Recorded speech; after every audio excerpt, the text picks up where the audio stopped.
Hi friends, ಇವತ್ತಿನ ವಿಡಿಯೋಗೆ ನಿಮಗೆಲ್ಲರಿಗೂ ಆತ್ಮೀಯ ಸ್ವಾಗತ. ಫ್ರೆಂಡ್ಸ್, ಇಂದು ನಾನು ನಿಮಗೆ ಒಂದು ಅದ್ಭುತ ಕಥೆಯನ್ನು ಹೇಳಲಿದ್ದೇನೆ.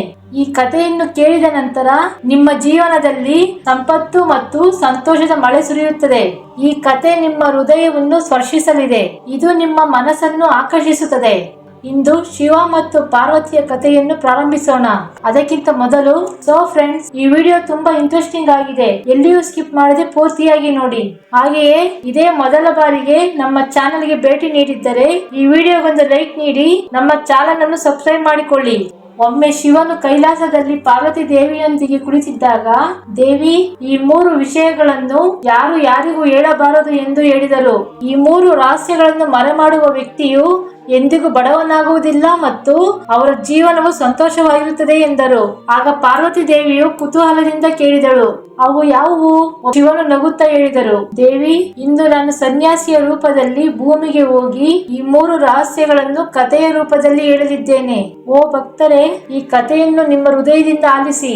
ಈ ಕಥೆಯನ್ನು ಪೂರ್ತಿಯಾಗಿ ಕೇಳಿ, ಏಕೆಂದರೆ ಈ ಪವಿತ್ರ ಕಥೆಯನ್ನು ಸಂಪೂರ್ಣವಾಗಿ ಕೇಳುವವರು ತುಂಬಾ ಒಳ್ಳೆಯ ಫಲಗಳನ್ನು ಪಡೆಯುತ್ತಾರೆ. ಫ್ರೆಂಡ್, ಶಿವನು ಸನ್ಯಾಸಿಯ ರೂಪದಲ್ಲಿ ಭೂಮಿಗೆ ಬಂದನು. ಕಥೆಯು ಪ್ರಾಚೀನ ಕಾಲದಲ್ಲಿ ತೆಲಂಗಾಣದ ಒಂದು ಸುಂದರ ಹಳ್ಳಿಯಲ್ಲಿ ಪ್ರಾರಂಭವಾಗುತ್ತದೆ. ಅಲ್ಲಿ ಒಬ್ಬ ಸುಂದರ ಮತ್ತು ಶ್ರೀಮಂತ ವ್ಯಾಪಾರಿ ಇದ್ದನು. ಅವನ ಮನೆಯಲ್ಲಿ ಯಾವುದೇ ಕೊರತೆ ಇರಲಿಲ್ಲ. ಗೋದಾವರಿ ತೀರದಲ್ಲಿರುವ ಈ ಗ್ರಾಮವು ತುಂಬಾ ಸಂಪತ್ತಿನಿಂದ ತುಂಬಿತ್ತು. ಸುಂದರವರ ವ್ಯವಹಾರವು ದಿನದಿಂದ ದಿನಕ್ಕೆ ಬೆಳೆಯಿತು ಮತ್ತು ಅವರ ಪತ್ನಿ ಸುಮತಿ ತುಂಬಾ ಸರಳ ಸ್ವಭಾವವನ್ನು ಹೊಂದಿದ್ದರು. ಅವರ ಹೃದಯವು ಯಾವಾಗಲೂ ಸಂತೋಷದಿಂದ ತುಂಬಿತ್ತು. ಸುಂದರ್ ಪ್ರತಿ ತಿಂಗಳು ತನ್ನ ಹೆಂಡತಿಗೆ ಹೊಸ ಚಿನ್ನದ ಆಭರಣಗಳು ಮತ್ತು ವರ್ಣರಂಜಿತ ಸೀರೆಗಳನ್ನು ತರುತ್ತಿದ್ದರು. ಈ ಉಡುಗೊರೆಗಳನ್ನು ನೋಡಿದಾಗ ಸುಮತಿಯ ಹೃದಯವು ಉಕ್ಕಿ ಹರಿಯುತ್ತಿತ್ತು. ಅವರ ಮನೆ ಯಾವಾಗಲೂ ನಗು ಮತ್ತು ಸಂತೋಷದಿಂದ ತುಂಬಿರುತ್ತಿತ್ತು. ಸುಂದರ್ ಅವರ ಮನೆಯ ತೋಟದಲ್ಲಿ ಒಂದು ದೊಡ್ಡ ಆಲದ ಮರವಿತ್ತು. ಆ ಮರವು ಹೃದಯದಂತೆ ಇತ್ತು ಮತ್ತು ಹಳ್ಳಿಯ ಮಧ್ಯದಲ್ಲಿ ಭವ್ಯವಾಗಿ ನಿಂತಿತ್ತು. ಆ ಮರದ ಕೆಳಗೆ ಒಬ್ಬ ಸನ್ಯಾಸಿ ಕುಳಿತು ಧ್ಯಾನ ಮಾಡುತ್ತಿದ್ದರು. ಸಾಮಾನ್ಯವಾಗಿ ಕಾಣುವ ಆ ಸನ್ಯಾಸಿಯ ಕಣ್ಣುಗಳಲ್ಲಿ ಏನೋ ದೈವಿಕತೆ ಇತ್ತು.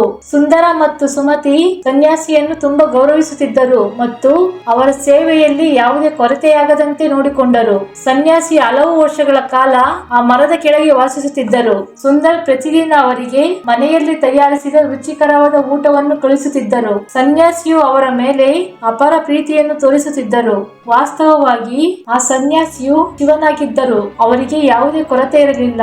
ಆದರೆ ಸುಮತಿಯ ಸ್ವಭಾವ ಸ್ವಲ್ಪ ಧೈರ್ಯಶಾಲಿಯಾಗಿತ್ತು. ಮನೆಯಲ್ಲಿ ನಡೆಯುವ ಸಣ್ಣ ಪುಟ್ಟ ವಿಷಯಗಳನ್ನು ಸಹ ಅವಳು ಹೊರಗಿನವರಿಗೆ ಹೇಳುತ್ತಿದ್ದಳು. ಅವಳು ಏನನ್ನು ಮರೆಮಾಡಲು ಸಾಧ್ಯವಾಗಲಿಲ್ಲ. ಅವಳ ಮನಸ್ಸು ತುಂಬಾ ಶುದ್ಧವಾಗಿತ್ತು. ಒಂದು ದಿನ ಸುಮತಿ ತನ್ನ ಗಂಡನಿಗೆ, ಸ್ವಾಮಿ, ನಿಮ್ಮ ವ್ಯವಹಾರ ಹೇಗೆ ನಡೆಯುತ್ತಿದೆ? ನೀವು ಇಷ್ಟೊಂದು ಸಂಪಾದಿಸುವುದು ಹೇಗೆ? ಸ್ವಲ್ಪ ಹೇಳಿ ಎಂದಳು. ಆಗ ಸುಂದರನು ತನ್ನ ಹೆಂಡತಿಯ ಮೇಲಿನ ಪ್ರೀತಿಯಿಂದ ಏನನ್ನು ಮರೆಮಾಡದೆ ಎಲ್ಲವನ್ನು ಹೇಳಿದನು. ನಾನು ಗೋದಾವರಿ ತೀರದಿಂದ ಕಡಿಮೆ ಬೆಲೆಗೆ ಧಾನ್ಯವನ್ನು ಖರೀದಿಸಿ ಇಲ್ಲಿ ಹೆಚ್ಚಿನ ಬೆಲೆಗೆ ಮಾರಾಟ ಮಾಡುತ್ತೇನೆ. ಹೀಗೆ ನಾವು ಲಾಭ ಗಳಿಸುತ್ತೇವೆ ಎಂದು ಸುಂದರ್ ಹೇಳಿದರು. ಸುಂದರ್ನ ಮಾತುಗಳನ್ನು ಕೇಳಿದ ನಂತರ ಸುಮತಿಯ ಹೃದಯವು ಸಂತೋಷದಿಂದ ತುಂಬಿ ಹರಿಯಿತು. ಆಗ ನನ್ನ ಗಂಡ ಎಷ್ಟು ಬುದ್ಧಿವಂತ ಎಂದು ಅವಳು ಭಾವಿಸಿದಳು. ಇಡೀ ಹಳ್ಳಿಗೆ ಇದರ ಬಗ್ಗೆ ತಿಳಿಸಬೇಕೆಂದು ಅವಳು ಭಾವಿಸಿದಳು. ಅವಳು ಹಳ್ಳಿಯಲ್ಲಿರುವ ಎಲ್ಲರಿಗೂ, ತನ್ನ ಸ್ನೇಹಿತರಿಗೆ ಮತ್ತು ಪರಿಚಯಸ್ಥರಿಗೆ ಇದರ ಬಗ್ಗೆ ಹೇಳಲು ಪ್ರಾರಂಭಿಸಿದಳು. ಅವನು ಗೋದಾವರಿ ನದಿಯ ದಡದಿಂದ ಧಾನ್ಯಗಳನ್ನು ಖರೀದಿಸಿ ಇಲ್ಲಿ ಸಾಕಷ್ಟು ಹಣ ಗಳಿಸುತ್ತಿದ್ದಾನೆ ಎಂದು ಹೇಳಿದಾಗ ಅವಳು ಹೆಮ್ಮೆ ಪಟ್ಟಳು. ಆದರೆ ಈ ಪುಟ್ಟ ವಿಷಯ ಎಷ್ಟು ದೊಡ್ಡ ಸಮಸ್ಯೆಯಾಗುತ್ತದೆ ಎಂದು ಅವಳಿಗೆ ತಿಳಿದಿರಲಿಲ್ಲ. ಈ ಸುದ್ದಿ ಕಾಡಿನಲ್ಲಿ ಕಾಡ್ಗಿಚ್ಚಿನಂತೆ ಹರಡಿತು. ಸುಂದರ್ ಹೇಗೆ ಹಣ ಗಳಿಸುತ್ತಾನೆಂದು ತಿಳಿದವರು ಸಹ ಧಾನ್ಯ ವ್ಯವಹಾರಕ್ಕೆ ಇಳಿದರು. ಮೊದಲು ಸುಂದರ್ ಅದನ್ನು ಕಡಿಮೆ ಬೆಲೆಗೆ ಖರೀದಿಸಿದನು ಮತ್ತು ಈಗ ಧಾನ್ಯವು ಹೆಚ್ಚಿನ ಬೆಲೆಗೆ ಮಾರಾಟ ಮಾಡಲು ಪ್ರಾರಂಭಿಸಿತು. ಪರಿಣಾಮವಾಗಿ ಸುಂದರ್ನ ವ್ಯವಹಾರವು ಕ್ರಮೇಣ ಕುಸಿಯಲು ಪ್ರಾರಂಭಿಸಿತು. ಲಾಭ ಕಡಿಮೆಯಾಯಿತು, ವೆಚ್ಚಗಳು ಹೆಚ್ಚಾದವು. ಸ್ವಲ್ಪ ಸಮಯದ ನಂತರ ಸುಂದರ್ನ ಸಂಪತ್ತು ಕಡಿಮೆಯಾಯಿತು. ಅವನು ಬಡತನಕ್ಕೆ ಸಿಲುಕಿದನು. ಅವನ ಹೃದಯ ಭಾರವಾಗಿತ್ತು. ಆ ದುಃಖದಲ್ಲಿ ಅವನು ತೋಟದಲ್ಲಿರುವ ಆಲದ ಮರದ ಕೆಳಗೆ ಒಬ್ಬಂಟಿಯಾಗಿ ಕುಳಿತನು. ಒಂದು ದಿನ ಸುಂದರ್ ದುಃಖದಿಂದ ತೋಟದಲ್ಲಿ ಕುಳಿತಿದ್ದಾಗ ಸನ್ಯಾಸಿಯ ವೇಷದಲ್ಲಿದ್ದ ಶಿವನು ಅಲ್ಲಿಗೆ ಬಂದನು. ಸುಂದರನ ಮುಖದಲ್ಲಿನ ದುಃಖವನ್ನು ನೋಡಿ ಸನ್ಯಾಸಿ ದಯೆಯಿಂದ ಕೇಳಿದನು, ಸುಂದರ್, ಏನಾಯಿತು? ನೀನು ಏಕೆ ಇಷ್ಟೊಂದು ದುಃಖಿತನಾಗಿದ್ದೀಯಾ? ಆಗ ಸುಂದರ್ ತನ್ನ ಹೃದಯದಲ್ಲಿನ ದುಃಖವನ್ನು ಹೇಳಿದನು. ಸ್ವಾಮಿ, ನನ್ನ ವ್ಯವಹಾರವು ಹಾಳಾಗಿದೆ. ಪ್ರತಿಯೊಬ್ಬರು ನಾನು ಮಾಡುವ ಧಾನ್ಯ ವ್ಯವಹಾರವನ್ನೇ ಮಾಡುತ್ತಿದ್ದಾರೆ. ಮೊದಲು ಧಾನ್ಯವನ್ನು ಕಡಿಮೆ ಬೆಲೆಗೆ ಖರೀದಿಸಲಾಗುತ್ತಿತ್ತು ಮತ್ತು ಈಗ ಅದು ದುಬಾರಿಯಾಗಿದೆ. ನನಗೆ ಯಾವುದೇ ಲಾಭ ಸಿಗುತ್ತಿಲ್ಲ. ನನ್ನ ಎಲ್ಲ ಸಂಪತ್ತು ಕರಗಿದೆ ಎಂದು ಹೇಳಿದನು. ಸನ್ಯಾಸಿಯು ಸುಂದರ್ ಅವರ ಮಾತುಗಳನ್ನು ಕೇಳಿ ಸುಂದರ್ನನ್ನು ಶಾಂತವಾಗಿ ಕೇಳಿದನು. ನೀವು ಈ ವ್ಯವಹಾರದ ರಹಸ್ಯವನ್ನು ಯಾರಿಗಾದರೂ ಹೇಳಿದ್ದೀರಾ ಎಂದು ಕೇಳಿದರು. ಆಗ ಸುಂದರ್ ಸ್ವಲ್ಪ ಯೋಚಿಸಿ ಹೇಳಿದರು, ಹೌದು ಸ್ವಾಮಿ, ನಾನು ಇದನ್ನು ನನ್ನ ಹೆಂಡತಿ ಸುಮತಿಗೆ ಹೇಳಿದ್ದೆ. ಅವಳು ನನ್ನನ್ನು ಕೇಳಿದಾಗ ನಾನು ಅವಳಿಗೆ ಎಲ್ಲವನ್ನು ವಿವರವಾಗಿ ಹೇಳಿದ್ದೆ. ಆಗ ಸನ್ಯಾಸಿ ಶಿವ ಮುಗುಳ್ನಕ್ಕು ಸುಂದರಿಗೆ ಹೇಳಿದನು, ಸುಂದರ್, ನೀನು ತುಂಬಾ ದೊಡ್ಡ ತಪ್ಪು ಮಾಡಿದ್ದೀರಿ. ನೀವು ಎಷ್ಟೇ ಹತ್ತಿರವಾಗಿದ್ದರೂ ಕೆಲವು ರಹಸ್ಯಗಳನ್ನು ಹೇಳಬಾರದು. ನಾನು ನಿಮಗೆ ಒಂದು ಕಥೆಯನ್ನು ಹೇಳುತ್ತೇನೆ ಮತ್ತು ಈ 3 ವಿಷಯಗಳನ್ನು ಏಕೆ ರಹಸ್ಯವಾಗಿಡಬೇಕು ಎಂಬುದನ್ನು ವಿವರಿಸುತ್ತೇನೆ. ಈ ಕಥೆಯನ್ನು ಕೇಳಿದ ನಂತರ ನೀವು ನಿಮ್ಮ ತಪ್ಪನ್ನು ಅರಿತುಕೊಳ್ಳುತ್ತೀರಿ ಎಂದು ಹೇಳಿ ಸನ್ಯಾಸಿ ಕಥೆಯನ್ನು ಪ್ರಾರಂಭಿಸಿದರು. ಹಲವು ವರ್ಷಗಳ ಹಿಂದೆ ಒಂದು ಹಳ್ಳಿಯಲ್ಲಿ ರಾಮು ಎಂಬ ಬಡ ವ್ಯಕ್ತಿ ವಾಸಿಸುತ್ತಿದ್ದ. ಅವನ ಜೀವನ ಕಷ್ಟಗಳಿಂದ ತುಂಬಿತ್ತು. ಅವನ ಹೆಂಡತಿ ಲಕ್ಷ್ಮಿ ಮತ್ತು 2 ಚಿಕ್ಕ ಮಕ್ಕಳಿದ್ದರು. ಆದರೆ ಅವನ ಮನೆಯಲ್ಲಿ ತಿನ್ನಲು ಸಾಕಷ್ಟು ಆಹಾರವಿರಲಿಲ್ಲ. ಕೆಲವೊಮ್ಮೆ ಸಂಜೆ ತಿಂದ ನಂತರ ಬೆಳಗ್ಗೆ ಏನು ಇರುವುದಿಲ್ಲ. ಮತ್ತೊಮ್ಮೆ ಬೆಳಗ್ಗೆ ತಿಂದ ನಂತರ ಅವರು ಸಂಜೆ ಹಸುವಿನಿಂದ ಬಳಲುತ್ತಿದ್ದರು. ರಾಮು ದಿನಗೂಲಿ ಕಾರ್ಮಿಕನಾಗಿ ಕೆಲಸ ಮಾಡುತ್ತಿದ್ದನು. ಆದರೆ ಆ ಹಣ ಮನೆಯ ಖರ್ಚಿಗೆ ಸಾಕಾಗುತ್ತಿರಲಿಲ್ಲ. ಒಂದು ದಿನ ಲಕ್ಷ್ಮಿ ರಾಮನ ಜೊತೆ ಮಾತನಾಡುತ್ತಿದ್ದಳು. ಸ್ವಾಮಿ, ಈ ಬಡತನ ನಮ್ಮನ್ನು ನೋಯಿಸುತ್ತಿದೆ. ಇನ್ನು ಎಷ್ಟು ದಿನ ಹೀಗೆ ಮುಂದುವರಿಯುತ್ತದೆ? ನಾನು ಹೇಗಾದರೂ ಮನೆಯನ್ನು ನೋಡಿಕೊಳ್ಳುತ್ತೇನೆ. ನೀವು ಹೊರಗೆ ಹೋಗಿ ಹಣ ಸಂಪಾದಿಸಿ ನಮ್ಮ ಮಕ್ಕಳಿಗಾಗಿ ಏನಾದರೂ ಮಾಡಿ. ಲಕ್ಷ್ಮಿಯ ಮಾತುಗಳನ್ನು ಕೇಳಿ ರಾಮುವಿನ ಹೃದಯ ಭಾರವಾಯಿತು. ಅವನು ತನ್ನ ಮಕ್ಕಳು ಮತ್ತು ಹೆಂಡತಿಯನ್ನು ನೋಡಿದನು ಮತ್ತು ಅವನ ಕಣ್ಣುಗಳಲ್ಲಿ ಕಣ್ಣೀರು ಸುರಿಯಿತು. ಆದರೆ ಅವಳ ಮಾತುಗಳು ನಿಜವೆಂದು ಅವನಿಗೆ ತಿಳಿದಿತ್ತು.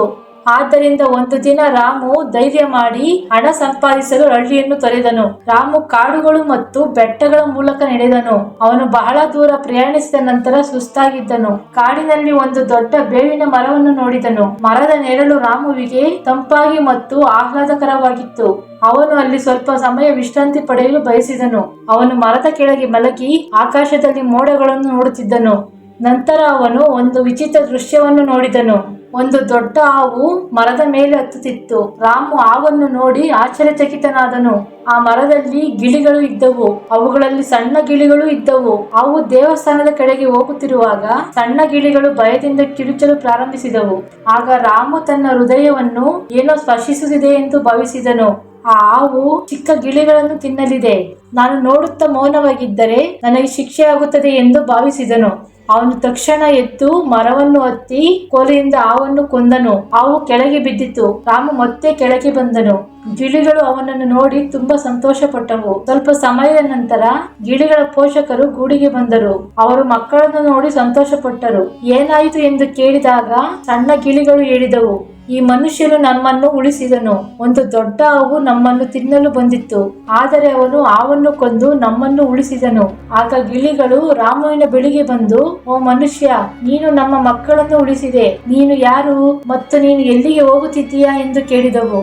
ಆಗ ರಾಮು ತನ್ನ ಕಥೆಯನ್ನು ಹೇಳಿದನು. ನಾನು ಬಡವ, ನನ್ನ ಮನೆಯಲ್ಲಿ ತಿನ್ನಲು ಆಹಾರವಿಲ್ಲ. ಆದ್ದರಿಂದ ನಾನು ಹಣ ಸಂಪಾದಿಸಲು ಹೊರಗೆ ಬಂದೆ. ಈ ಮರದ ನೆರಳಿನಲ್ಲಿ ವಿಶ್ರಾಂತಿ ಪಡೆಯುತ್ತಿದ್ದಾಗ ನಾನು ಈ ದೃಶ್ಯವನ್ನು ನೋಡಿದೆ. ನಿನ್ನ ಮಕ್ಕಳನ್ನು ಉಳಿಸಬೇಕೆಂದು ನನಗೆ ಅನಿಸಿತು ಎಂದು ಹೇಳಿದನು.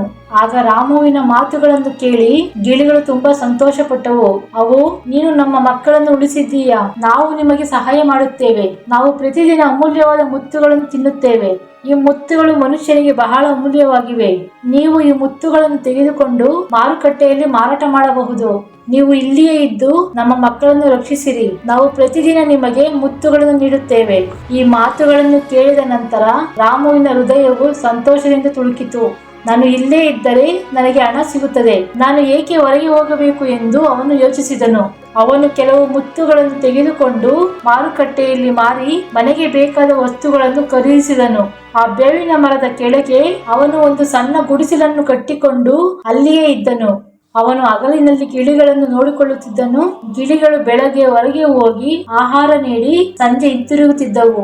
ತಮ್ಮ ಮಕ್ಕಳು ಸುರಕ್ಷಿತವಾಗಿರುವುದನ್ನು ನೋಡಿ ಅವು ರಾಮುವಿಗೆ ಪ್ರೀತಿಯ ಸಂಕೇತವಾಗಿ ಮುತ್ತುಗಳನ್ನು ನೀಡುತ್ತಿದ್ದವು. 2 ತಿಂಗಳುಗಳು ಹೀಗೆ ಕಳೆದವು. ಗಿಳಿಗಳ ಮಕ್ಕಳು ಬೆಳೆದವು.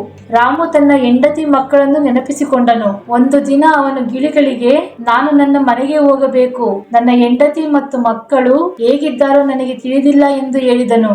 ಗಿಳಿಗಳು ಅವನ ಮಾತನ್ನು ಕೇಳಿ ನೀವು ನಿಮ್ಮ ಮನೆಗೆ ಹೋಗಿ, ನಮ್ಮ ಮಕ್ಕಳು ಈಗ ಸುರಕ್ಷಿತವಾಗಿದ್ದಾರೆ ಎಂದು ಹೇಳಿದವು. ನೀವು ಎಂದಾದರೂ ನನ್ನನ್ನು ನೋಡಲು ಬಂದರೆ ಈ ಮರದ ಬಳಿಗೆ ಬನ್ನಿ. ಆಗ ರಾಮ್ಗೆ ಮುತ್ತುಗಳ ಚೀಲವನ್ನು ನೀಡಲಾಗಿತ್ತು. ರಾಮ್ ಆ ಮುತ್ತುಗಳೊಂದಿಗೆ ಮನೆಗೆ ತಲುಪಿದನು. ಆ ಮುತ್ತುಗಳನ್ನು ನೋಡಿ ಲಕ್ಷ್ಮಿ ಆಶ್ಚರ್ಯಚಕಿತಳಾದಳು. ರಾಮು ಅವಳಿಗೆ ಎಲ್ಲವನ್ನೂ ವಿವರವಾಗಿ ಹೇಳಿದಳು. ನಾನು 2 ತಿಂಗಳಿಂದ ಗಿಳಿಗಳಿಗೆ ಸೇವೆ ಸಲ್ಲಿಸುತ್ತಿದ್ದೇನೆ. ಅವು ನನಗೆ ಈ ಮುತ್ತುಗಳನ್ನು ಕೊಟ್ಟವು. ನಾವು ಇವುಗಳನ್ನು ಮಾರಿದರೆ ನಾವು ಆರಾಮವಾಗಿ ಬದುಕಬಹುದು ಎಂದು ಹೇಳಿದನು. ಇದನ್ನು ಕೇಳಿ ಸಂತೋಷದಿಂದ ಅವಳ ಕಣ್ಣುಗಳಲ್ಲಿ ನೀರು ತುಂಬಿತು. ಅವರು ಆ ಮುತ್ತುಗಳನ್ನು ಮಾರಿ ಹೊಸ ಮನೆ ಕಟ್ಟಿದರು. ಮಕ್ಕಳಿಗೆ ಒಳ್ಳೆಯ ಬಟ್ಟೆ ಮತ್ತು ಆಹಾರವನ್ನು ಖರೀದಿಸಿದರು. ರಾಮನ ಜೀವನ ಸಂತೋಷದಿಂದ ಕೂಡಿತ್ತು. ಆದರೆ ಒಂದು ದಿನ ಹಳ್ಳಿಯ ರಾಜ ವಿಕ್ರಮನಿಗೆ ವಿಚಿತ್ರವಾದ ಕಾಯಿಲೆ ತಗುಲಿತು. ಅನೇಕ ವೈದ್ಯರು ಅವನನ್ನು ನೋಡಲು ಬಂದರು. ಆದರೆ ಅವರಲ್ಲಿ ಯಾರು ರಾಜನನ್ನು ಗುಣಪಡಿಸಲು ಸಾಧ್ಯವಾಗಲಿಲ್ಲ. ಒಬ್ಬ ವೈದ್ಯರು, ಮಹಾರಾಜ, ನೀವು ಗಿಳಿಯ ಮಾಂಸವನ್ನು ತಿಂದರೆ ನಿಮ್ಮ ರೋಗವು ಗುಣವಾಗುತ್ತದೆ ಎಂದು ಹೇಳಿದರು. ಇದನ್ನು ಕೇಳಿದ ರಾಜನು ಆದೇಶ ಹೊರಡಿಸಿದನು. ಯಾರಾದರೂ ಅವರಿಗೆ ಮರಿಗಿಳಿಯನ್ನು ಕೊಟ್ಟರೆ ಅವರು ಅವರಿಗೆ ಚಿನ್ನವನ್ನು ಉಡುಗೊರೆಯಾಗಿ ನೀಡುತ್ತಾರೆ. ಈ ಸುದ್ದಿ ಹಳ್ಳಿಯಾದ್ಯಂತ ಹರಡಿತು. ಎಲ್ಲರೂ ಗಿಳಿಗಳನ್ನು ಹುಡುಕಲು ಪ್ರಾರಂಭಿಸಿದರು. ಒಂದು ದಿನ ಲಕ್ಷ್ಮಿ ನೆರೆಯ ಮಹಿಳೆಯೊಂದಿಗೆ ಹರಟೆ ಹೊಡೆಯುತ್ತಿದ್ದಳು. ಆಗ ರಾಜ ಆ ದೇಶದ ಬಗ್ಗೆ ಮಾತನಾಡಲು ಪ್ರಾರಂಭಿಸಿದನು. ಮರಿಗಿಳಿಯನ್ನು ತರುವುದು ಸುಲಭವಲ್ಲ ಎಂದು ಒಬ್ಬ ಮಹಿಳೆ ಹೇಳಿದಳು. ಈ ಮಾತುಗಳನ್ನು ಕೇಳಿ ಲಕ್ಷ್ಮಿ ಹೆಮ್ಮೆ ಪಟ್ಟಳು. ಓಯ್, ಇದು ಎಂತ ದೊಡ್ಡ ವಿಷಯ! ಇಲ್ಲ, ನನ್ನ ಗಂಡ 2 ತಿಂಗಳು ಗಿಣಿಗಳಿಗೆ ಸೇವೆ ಸಲ್ಲಿಸಿದರು. ಅವಳ ಈ ಮಾತುಗಳನ್ನು ಕೇಳಿದಾಗ ಸುದ್ದಿ ಹಳ್ಳಿಯಾದ್ಯಂತ ಹರಡಿತು. ಈ ವಿಷಯ ರಾಜ ವಿಕ್ರಮನಿಗೆ ತಲುಪಿತು. ಅವನು ತನ್ನ ಸೈನಿಕರನ್ನು ಕರೆದು ರಾಮನನ್ನು ಬಂಧಿಸಲು ಆಜ್ಞಾಪಿಸಿದರು. ಅವನನ್ನು ನನ್ನ ಬಳಿಗೆ ತನ್ನಿ ಎಂದು ಹೇಳಿದರು. ಸೈನಿಕರು ರಾಮನನ್ನು ರಾಜನ ಬಳಿಗೆ ಕರೆದೊಯ್ದರು. ರಾಮ, ನೀನು ಗಿಳಿಗಳಿಗೆ ಸೇವೆ ಸಲ್ಲಿಸಿದ್ದಾಗಿ ನಾನು ಕೇಳಿದ್ದೇನೆ. ನನಗೆ ಒಂದು ಮರಿ ಗಿಳಿಯನ್ನು ತನ್ನಿ. ಈ ಮಾತುಗಳನ್ನು ಕೇಳಿ ರಾಮು ಭಯಗೊಂಡನು. ಮಹಾರಾಜ, ನಾನು ಅವುಗಳ ಜೀವವನ್ನು ಉಳಿಸಿದೆ. ನಾನು ಈಗ ಅವರನ್ನು ಹೇಗೆ ಕೊಲ್ಲಲಿ? ದಯವಿಟ್ಟು ನನ್ನನ್ನು ಕ್ಷಮಿಸಿ ಎಂದು ರಾಜನನ್ನು ಕೇಳಿದನು. ಆಗ ರಾಜನು ಕೋಪದಿಂದ, ನೀನು ನನ್ನ ಆಜ್ಞೆಯನ್ನು ಪಾಲಿಸದಿದ್ದರೆ ನಾನು ನಿನ್ನ ಹೆಂಡತಿ ಮತ್ತು ಮಕ್ಕಳನ್ನು ಕೊಲ್ಲುತ್ತೇನೆ ಎಂದನು. ಆಗ ರಾಮುವಿನ ಹೃದಯ ಮುರಿದು ಹೋಯಿತು. ಅವನು ಮನೆಗೆ ಬಂದು ಲಕ್ಷ್ಮಿಯನ್ನು ಗದರಿಸಿದನು. ನೀನು ಈ ವಿಷಯವನ್ನು ಹೊರಗೆ ಏಕೆ ಹೇಳಿದೆ? ನೀನು ಮಾಡಿದ ಈ ತಪ್ಪು ನನ್ನನ್ನು ನಾಶ ಮಾಡುತ್ತಿದೆ. ಲಕ್ಷ್ಮಿಯ ಕಣ್ಣುಗಳು ಕಣ್ಣೀರಿನಿಂದ ತುಂಬಿದವು. ಅವಳು, ಸ್ವಾಮಿ, ನನಗೆ ಗೊತ್ತಿಲ್ಲ. ಆದರೆ ಈಗ ನಾವು ಏನು ಮಾಡಬೇಕೆಂದು ಕೇಳಿದಳು. ರಾಮು ದುಃಖದಿಂದ ಬೇವಿನ ಮರದ ಹತ್ತಿರ ಹೋದನು. ಗಿಳಿಗಳು ಅವನನ್ನು ನೋಡಿ ಸಂತೋಷಪಟ್ಟವು. ಆದರೆ ರಾಮುವಿನ ಮುಖದಲ್ಲಿನ ಚಿಂತೆಯನ್ನು ನೋಡಿ ರಾಮು ಏನಾಯಿತು ಎಂದು ಕೇಳಿದವು. ರಾಮು ತನ್ನ ನೋವನ್ನು ಹೇಳಿದನು. ಅವನ ಮಾತುಗಳನ್ನು ಕೇಳಿದ ಗಿಳಿಗಳು, ಚಿಂತಿಸಬೇಡಿ, ನಮ್ಮ ಮಕ್ಕಳಲ್ಲಿ ಒಬ್ಬರು ನಿಮ್ಮೊಂದಿಗೆ ಬರುತ್ತಾರೆ. ಆಗ ಒಂದು ಸಣ್ಣ ಗಿಳಿ ಮುಂದೆ ಬಂದಿತು. ನೀವು ನಮ್ಮನ್ನು ಉಳಿಸಿದ್ದೀರಿ. ಈಗ ನಿಮಗೆ ಸಹಾಯ ಮಾಡುವ ಸರದಿ ನಮ್ಮದು. ಆಗ ರಾಮನು ಗಿಳಿಯನ್ನು ತೆಗೆದುಕೊಂಡು ಬಂದು ರಾಜನಿಗೆ ಕೊಟ್ಟನು. ರಾಜನು ಗಿಳಿಯನ್ನು ಪಂಜರದಲ್ಲಿ ಬಂಧಿಸಿದನು. ನಾಳೆ ಬೆಳಗ್ಗೆ ಅದರ ಮಾಂಸವನ್ನು ತಿನ್ನುವುದಾಗಿ ಹೇಳಿದನು. ರಾಜನಿಗೆ ಒಬ್ಬ ಮಗನಿದ್ದನು. ಅವನ ಹೆಸರು ಅರ್ಜುನ್. ಅರ್ಜುನ್ಗೆ ಪಕ್ಷಿಗಳು ಮತ್ತು ಪ್ರಾಣಿಗಳೆಂದರೆ ತುಂಬಾ ಇಷ್ಟ. ಅವನು ಪಂಜರದಲ್ಲಿ ಗಿಳಿಯನ್ನು ನೋಡಿ ತನ್ನ ಸ್ನೇಹಿತರಿಗೆ, ಈ ಗಿಳಿ ತುಂಬಾ ಸುಂದರವಾಗಿದೆ, ನೀವು ಅದನ್ನು ಪಂಜರದಲ್ಲಿ ಏಕೆ ಬಂಧಿಸಿದ್ದೀರಿ? ಅದನ್ನು ಬಿಡೋಣ ಎಂದು ಹೇಳಿದನು. ಆಗ ಅವನು ಪಂಜರವನ್ನು ತೆರೆದನು. ಗಿಳಿ ಆಕಾಶಕ್ಕೆ ಹಾರಿ ಹೋಯಿತು. ಈ ವಿಷಯ ರಾಜನಿಗೆ ತಿಳಿಯಿತು. ಅವನು ಕೋಪದಿಂದ ಅರ್ಜುನನ್ನು ಗದರಿಸಿದನು. ನೀನು ನನ್ನ ಜೀವವನ್ನು ಪಣಕ್ಕಿಟ್ಟಿದ್ದೀಯಾ? ನೀನು ಈಗ ಈ ರಾಜ್ಯದಲ್ಲಿ ಇರಬಾರದು ಎಂದು ಹೇಳಿ ಅವನನ್ನು ರಾಜ್ಯದಿಂದ ಓಡಿಸಿದನು. ಅರ್ಜುನ್ ದುಃಖದಿಂದ ಗ್ರಾಮವನ್ನು ಬಿಟ್ಟು ಕಾಡಿಗೆ ಹೋದನು. ಅಷ್ಟರಲ್ಲಿ ಗಿಳಿಯು ತನ್ನ ಹೆತ್ತವರನ್ನು ತಲುಪಿತು. ಗಿಳಿಮರಿ, ಅರ್ಜುನ್ ನನ್ನನ್ನು ಉಳಿಸಿದನು, ಈಗ ನಾವು ಅವನನ್ನು ಉಳಿಸಬೇಕು ಎಂದು ಹೇಳಿ ಗಿಳಿ ಅರ್ಜುನ್ ಬಳಿಗೆ ಹೋಯಿತು. ಅರ್ಜುನ್ ಅದನ್ನು ನೋಡಿ ಗುರುತಿಸಿದನು. ಅವನು ಹೇಳಿದನು, ನೀನು ನನ್ನ ಮಗ ಚಿರಗುಂದಿ, ನೀನು ನನ್ನನ್ನು ಉಳಿಸಿದೆ, ಈಗ ನಾನು ನಿನ್ನೊಂದಿಗೆ ಇರುತ್ತೇನೆ. ಆಗ ಅರ್ಜುನ್ನ ಹೃದಯದಲ್ಲಿ ಸ್ವಲ್ಪ ಸಂತೋಷ ಹರಡಿತು. ಅವರು ಒಟ್ಟಿಗೆ ಒಂದು ಹೊಸ ಪಟ್ಟಣಕ್ಕೆ ಹೋಗಿ ಒಂದು ಸುಂದರವಾದ ಉದ್ಯಾನವನ್ನು ಪ್ರವೇಶಿಸಿದರು. ಆ ಉದ್ಯಾನದಲ್ಲಿ ಆ ಪಟ್ಟಣದ ರಾಜಕುಮಾರಿ ಸೌಂದರ್ಯ ತನ್ನ ಸ್ನೇಹಿತರೊಂದಿಗೆ ಆಟವಾಡುತ್ತಿದ್ದಳು. ಒಂದು ದಿನ ಸೌಂದರ್ಯ ಉದ್ಯಾನಕ್ಕೆ ಬಂದಳು. ಅರ್ಜುನ್ ಅವಳ ಸೌಂದರ್ಯಕ್ಕೆ ಆಕರ್ಷಿತನಾದನು. ಆಗ ಅವನು ಮರದ ಹಿಂದೆ ಅಡಗಿಕೊಂಡನು. ಗಿಳಿ ಸೌಂದರ್ಯಳ ಬಳಿಗೆ ಹೋಯಿತು. ಸೌಂದರ್ಯಳು ಗಿಳಿಯನ್ನು ನೋಡಿ ಆಶ್ಚರ್ಯಚಕಿತಳಾದಳು. ಅವಳು ಅದನ್ನು ಹಿಡಿಯಲು ಪ್ರಯತ್ನಿಸಿದಳು, ಆದರೆ ಗಿಳಿ ಹಾರಿ ಹೋಯಿತು. ಅರ್ಜುನ್ ಸೌಂದರ್ಯಳ ಸೌಂದರ್ಯಕ್ಕೆ ಸಂಪೂರ್ಣವಾಗಿ ಆಕರ್ಷಿತನಾದನು. ಅವನು ಗಿಳಿಗೆ ಹೇಳಿದನು, ನಾನು ಅವಳೊಂದಿಗೆ ಮಾತನಾಡಬೇಕು, ದಯವಿಟ್ಟು ನನಗೆ ಸಹಾಯ ಮಾಡಿ ಎಂದು ಕೇಳಿದನು. ಗಿಳಿ ಅರ್ಜುನ್ನ ಕರವಸ್ತ್ರವನ್ನು ತೆಗೆದುಕೊಂಡು ಸೌಂದರ್ಯ ಕೋಣೆಯಲ್ಲಿ ಇಟ್ಟಿತು. ಅವಳು ತನ್ನ ಸೀರೆಯನ್ನು ತಂದಳು. ಬೆಳಗ್ಗೆ ಕರವಸ್ತ್ರವನ್ನು ನೋಡಿ ಸೌಂದರ್ಯಳು ಆಶ್ಚರ್ಯಚಕಿತಳಾದಳು. ರಾತ್ರಿ ತನ್ನ ಕೋಣೆಗೆ ಯಾರೋ ಬಂದಿದ್ದಾರೆ ಎಂದು ಅವಳು ಅರಿತುಕೊಂಡಳು. ಸೈನಿಕರನ್ನು ಕರೆದು ಬಿಗಿ ಕಾವಲು ಕಾಯುವಂತೆ ಹೇಳಿದಳು. ಮರುದಿನ ಗಿಳಿ ಮತ್ತೆ ಬಂದು ಅರ್ಜುನ್ ಬರೆದ ಪತ್ರವನ್ನು ಸೌಂದರ್ಯಳ ಕೋಣೆಯಲ್ಲಿ ಇಟ್ಟಿತು. ಆ ಪತ್ರದಲ್ಲಿ ಹೀಗೆ ಬರೆದಿತ್ತು: ಸೌಂದರ್ಯ, ನಾನು ನಿನ್ನ ನೋಡಿದಾಗಿನಿಂದ ನಾನು ನಿನ್ನನ್ನು ಮದುವೆಯಾಗಲು ಬಯಸುತ್ತೇನೆ. ನೀನು ತೋಟಕ್ಕೆ ಬಂದರೆ ನಾನು ನಿನ್ನನ್ನು ಭೇಟಿಯಾಗುತ್ತೇನೆ. ಸೌಂದರ್ಯ ಆ ಪತ್ರವನ್ನು ಓದಿ ತೋಟಕ್ಕೆ ಹೋದಳು. ಅಲ್ಲಿ ಗಿಣಿ ಮಾತ್ರ ಕಾಣಿಸಿತು. ಆ ಗಿಣಿ, ಸೌಂದರ್ಯ, ನೀನು ಭೇಟಿಯಾಗುವ ವ್ಯಕ್ತಿಯನ್ನು ತೋರಿಸುತ್ತೇನೆ, ಆದರೆ ನೀನು ಅವನನ್ನು ಕಟ್ಟಿ ಹಾಕುವುದಿಲ್ಲ ಎಂದು ನನಗೆ ಭರವಸೆ ನೀಡು ಎಂದು ಕೇಳಿತು. ಆಗ ಸೌಂದರ್ಯ ಭರವಸೆ ನೀಡಿದಳು. ಆಗ ಆ ಗಿಳಿ ಅರ್ಜುನನ್ನು ಕರೆಯಿತು. ಅರ್ಜುನ್ ಸೌಂದರ್ಯಳನ್ನು ನೋಡಿದನು ಮತ್ತು ಸೌಂದರ್ಯ ಅರ್ಜುನನ್ನು ನೋಡಿದಳು ಮತ್ತು ಅವರಿಬ್ಬರು ಪರಸ್ಪರ ಪ್ರೀತಿಸುತ್ತಿದ್ದರು. ಅರ್ಜುನ್ ತನ್ನ ಕಥೆಯನ್ನು ಹೇಳಿದನು. ಸೌಂದರ್ಯ ಅವನ ಬಗ್ಗೆ ಸಹಾನುಭೂತಿ ಹೊಂದಿದ್ದಳು. ಅವರು ಯಾವಾಗಲೂ ಹಗಲಿನಲ್ಲಿ ತೋಟದಲ್ಲಿ ಭೇಟಿಯಾಗುತ್ತಿದ್ದರು. ಒಂದು ದಿನ ಸೌಂದರ್ಯ ಅರ್ಜುನ್ ಹತ್ತಿರ, ಅರ್ಜುನ್, ನನ್ನ ತಂದೆ ನಮ್ಮ ಮದುವೆಗೆ ಒಪ್ಪುವುದಿಲ್ಲ ಎಂದು ಹೇಳಿದರು. ಈ ಹಳ್ಳಿಯನ್ನು ಬಿಟ್ಟು ಹೋಗೋಣ ಎಂದು ಹೇಳಿ ಆ ರಾತ್ರಿಯಲ್ಲಿ ಕುದುರೆ ಸವಾರಿ ಮಾಡಿ ಹಳ್ಳಿಯನ್ನು ತೊರೆದರು. ಅವರು ದೂರ ಹೋಗಿ ಕಾಡಿನಲ್ಲಿ ಗುಡಿಸಲು ಕಟ್ಟಿ ಮದುವೆಯಾದರು. ಗಿಳಿಯು ಅವರೊಂದಿಗೆ ವಾಸಿಸುತ್ತಿತ್ತು. ಅವರ ಜೀವನ ಸಂತೋಷವಾಗಿ ಸಾಗಿತ್ತು. ಆದರೆ ಒಂದು ದಿನ ಅವರ ಗುಡಿಸಲಿನಲ್ಲಿ ಬೆಂಕಿ ಹೊತ್ತಿಕೊಂಡಿತು. ಬೆಂಕಿಯನ್ನು ನಂದಿಸಲು ಪ್ರಯತ್ನಿಸುತ್ತಿರುವಾಗ ಗಿಳಿಗಳ ರೆಕ್ಕೆಗಳಿಗೆ ಬೆಂಕಿ ಹತ್ತಿತು. ಆಗ ಗಿಳಿಯು ಅರ್ಜುನ್ಗೆ ಹೇಳಿತು, ಈಗ ನೀನು ಮನೆಗೆ ಹೋಗು, ನಿನ್ನ ತಂದೆಯ ಕೋಪ ಕಡಿಮೆಯಾಗಿರುತ್ತದೆ.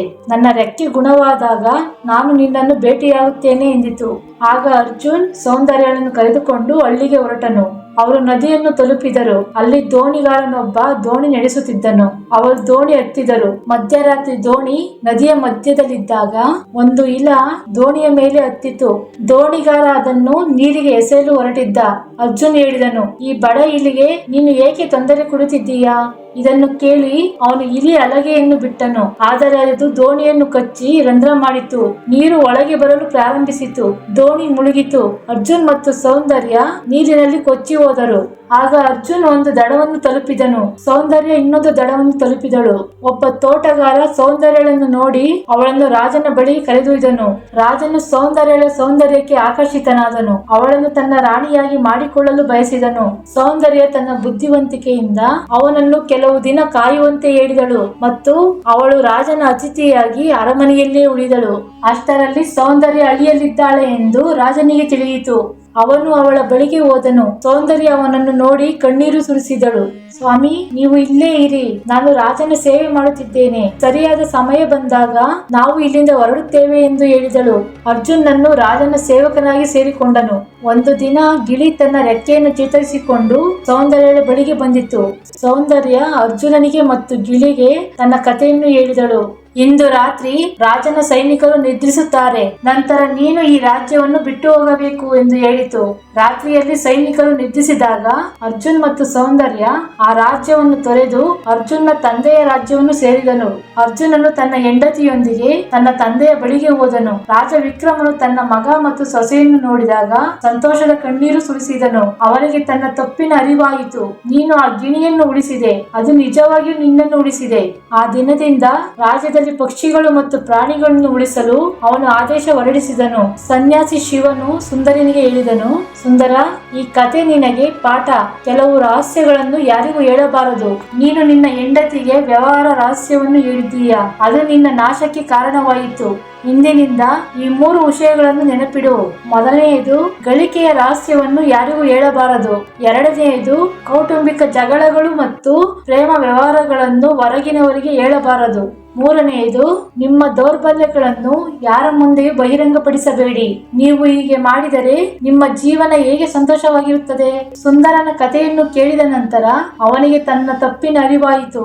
ಅವನು ಸುಮತಿಯೊಂದಿಗೆ ಮಾತನಾಡಿ, ಇನ್ನು ಮುಂದೆ ಮನೆಯ ರಹಸ್ಯಗಳನ್ನು ಹೇಳಬೇಡಿ ಎಂದು ಹೇಳಿದನು. ಈ ಕಥೆ ನಮಗೆ ಒಂದು ದೊಡ್ಡ ಪಾಠ.